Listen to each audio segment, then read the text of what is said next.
কোনোভাবেই যেন বিতর্ক পিছু ছাড়ছে না কাঞ্চন এবং শ্রীময়ীর। সদ্য বিবাহিত তারা, কিন্তু তারা এমন কিছু কাজকর্ম করে যেটার জন্য প্রত্যেকের চোখে ওনারা খারাপ হয়ে যাচ্ছে। এই কিছুদিন আগেই তাদের রিসেপশন হলো, সেখানে শোনা গেল সেখানে অপমান করেছেন সংবাদ মাধ্যমকে। জানো পুরো সত্যটা। বিতর্ক যেন কিছুতেই আর পিছু ছাড়ছে না কাঞ্চন শ্রীময়ীর। তাদের বিয়ের খবর যখন প্রথম প্রকাশ্যে আসে তখন থেকে শুরু হয় ট্রোলিং। তাদের বয়সের বিস্তর ফারাক থেকে শুরু করে পিঙ্কি বন্দ্যোপাধ্যায়ের সঙ্গে ডিভোর্স ইত্যাদি নিয়ে চলেছে বহু চর্চা। তবে বিয়ের পরও সেই বিতর্ক পিছু ছাড়ল না তাদের, বরং আরো যেন উস্কে গেল। রিসেপশনে তারা রীতিমতো অপমান করেন সংবাদ মাধ্যমকে। এবার সে নিয়ে মুখ খুললেন জিতু কমল, শ্রীলেখা মিত্ররা। কি নিয়ে সমস্যা তৈরি হলো?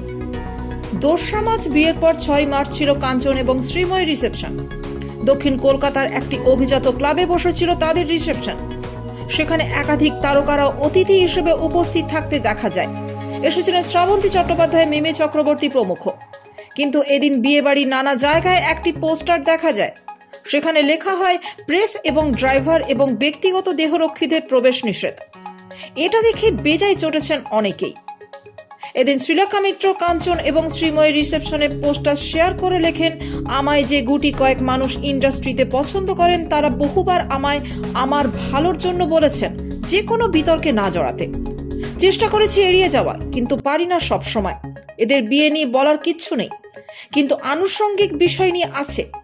বেশ কদিন যাবৎ মিডিয়া দুটো বড় নিয়ে খুব হইচই করছে, উৎসাহ দেখিয়েছেন তারা এবং আপনারা সবাই। ছবিটির নিচে লেখাটা দেখুন।